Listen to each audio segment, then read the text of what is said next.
अरे पूजा, इतनी देर हो गई, अब तक उठी नहीं। उफ दादी, मुझे थोड़ी देर सोने दो। रोज सुबह जल्दी उठना अच्छा नहीं लगता। सोएगी? अगर सोती रहेगी तो पेट में खाना कहाँ से आएगा। चल जल्दी से बाजार के रास्ते पर चल।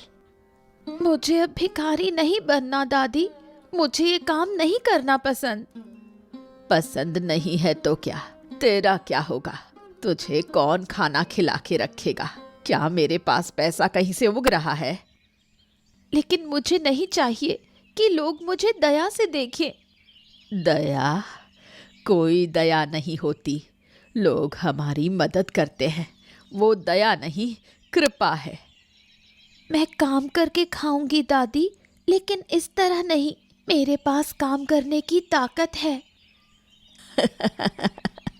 तू काम करेगी? एक लकड़ी भी सही से नहीं उठा सकती। अब ये नाटक। कर सकूं या ना कर सकूं, कम से कम मैं कोशिश कर सकती हूँ। चुप हो जा, ज्यादा बात करने की कोशिश मत कर। मैंने तुझे आखिरी बार चेतावनी दी है। चुपचाप उठ और फिर बर्तन लेकर बाहर जा। मैं अब और नहीं कर सकती, मुझे बहुत बुरा लग रहा है। अगर तू नहीं जाएगी तो तुझे आज खाना नहीं मिलेगा, समझी? देखती हूँ तू कैसे जिंदा रहती है। भगवान, मुझे बचाओ। क्या मेरी पूरी जिंदगी ऐसे ही बीतेगी?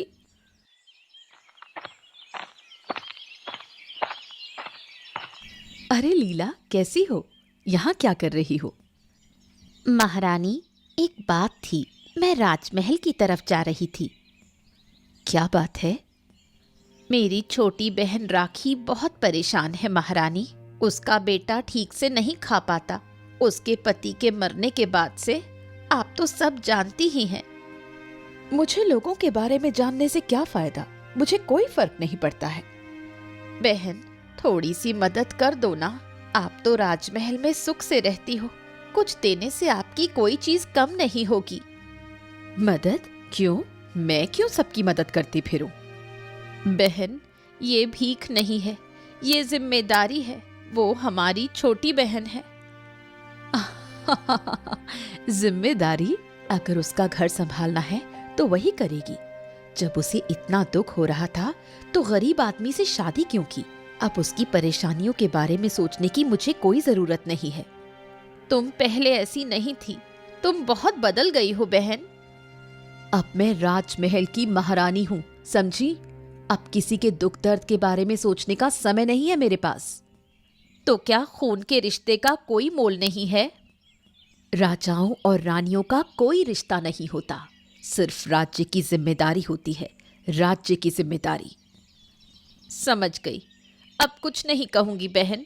अगर आप मेरी बात मानती तो मुझे खुशी होती। अगर तुम सोचती हो कि मुझे आंखों के आंसू दिखाकर काबू कर सकोगी तो ऐसा नहीं होने वाला है। माँ, अब मैं राज दरबार में काम करने जाऊंगा। मुझे अब इस जिंदगी से कोई मतलब नहीं है। नहीं, मैं तुझे वहां जाने नहीं दूंगी। राज दरबार में जाकर क्या होगा? वो हमारी तरह गरीबों को इंसान नहीं समझते। अरे माँ, ये तुम्हारी गलत धारणा है। अगर महाराज गलत होते तो लोग उन्हें इतना सम्मान क्यों देते? बताओ भला, क्यों? सम्मान वो सिर्फ दूर से दिखाने के लिए होता है, पास से देखो तो समझो।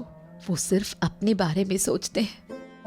अरे माँ, क्या तुम भूल गई हो कि तुम्हारी एक बहन अब महारानी बन गई है? महारानी। हाँ। तू किसकी बात कर रहा है? उसने कभी हमारी मदद नहीं की।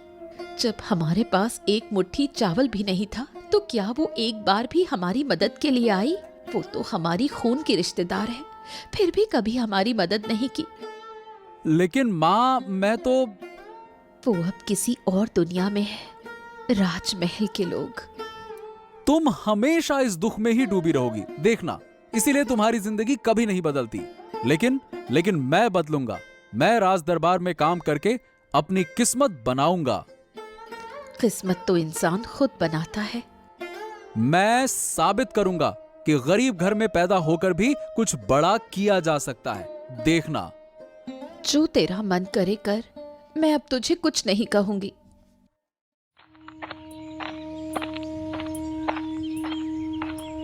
ये क्या, तुम यहाँ भिक्षा मांग रही हो? इस धूप में तुम्हें यहाँ परेशानी नहीं हो रही है? हाँ मंत्री जी, मैं सहन नहीं कर पा रही हूँ, लेकिन फिर भी मुझे यहाँ बैठकर दुख झेलते हुए भिक्षाटन करना ही पड़ेगा। क्यों? आखिर तुम्हारी जैसी लड़की को भिक्षा क्यों मांगनी चाहिए? दादी माँ मुझे भिक्षा करने के लिए कहती हैं देवराज जी। मैं नहीं चाहती, लेकिन अगर मैं उनकी बात नहीं मानती तो मुझे मार खानी पड़ती है। हाय हाय, तुम्हारी दादी तुम्हें इस तरह से भिक्षा मांगने के लिए मजबूर करती है? क्या यही एकमात्र तरीका है? मेरी इच्छा नहीं है मंत्री जी, मैं खुद काम करके कमाई करना चाहती हूँ, लेकिन मेरी दादी कहती है कि यही सबसे आसान रास्ता है। मैं दादी की बात टाल नहीं सकती। अगर मैं ज्यादा कुछ कहूँ तो दादी मुझे डांटती है। ये बिल्कुल गलत है।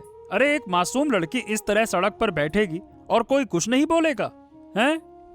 आज मैं नहीं आना चाहती थी, लेकिन दादी ने मुझे मजबूर करके भेजा। मैं तुम्हें महाराज के पास ले जाऊंगा, वही इसका सही न्याय करेंगे। मंत्री जी, क्या आप सच में मेरी मदद करेंगे? अरे बिल्कुल पूजा, देखो, इस राज्य के मंत्री के रूप में तुम्हारे लिए अच्छा करना मेरा कर्तव्य है। चलो, तुम मेरे साथ चलो, मैं अभी दरबार ही जा रहा हूँ। आओ, तुम्हारे लिए कुछ करना ही होगा, चलो। चलिए मंत्री जी, मुझे इस धूप में बैठना और भी मुश्किल लग रहा है। मुझे अच्छा नहीं लग रहा है। क्या हुआ देवराज, तुम इस लड़की को लेकर क्यों आए हो? महाराज, इस लड़की का नाम पूजा है। ये सड़क पर बैठकर भिक्षा मांग रही थी। इसकी दादी इसे जबरदस्ती भिक्षा मांगने के लिए कहती है और मारती है। अब इस हालत को कैसे सहन किया जा सकता है महाराज? सोचिए भला। तो इसका मतलब ये है कि इसकी दादी अपने तरीके से घर चला रही है और तुम इसमें हस्तक्षेप क्यों कर रहे हो? अरे लेकिन महाराज, अगर एक छोटी लड़की अपना भविष्य बनाना चाहती है तो उसे क्यों रोका जाए? महाराज, मैं काम करके अपना जीवन बिताना चाहती हूँ। मुझे अब भिक्षा नहीं मांगनी। लेकिन तुम्हारी दादी तुम्हारे परिवार की प्रमुख है, उनके आदेशों के ऊपर हम कुछ कह सकते हैं क्या? महाराज, तो क्या एक लड़की जीवन भर दूसरों की दया पर जीती रहेगी क्या? अपनी काबिलियत से कुछ नहीं करेगी? बताइए भला।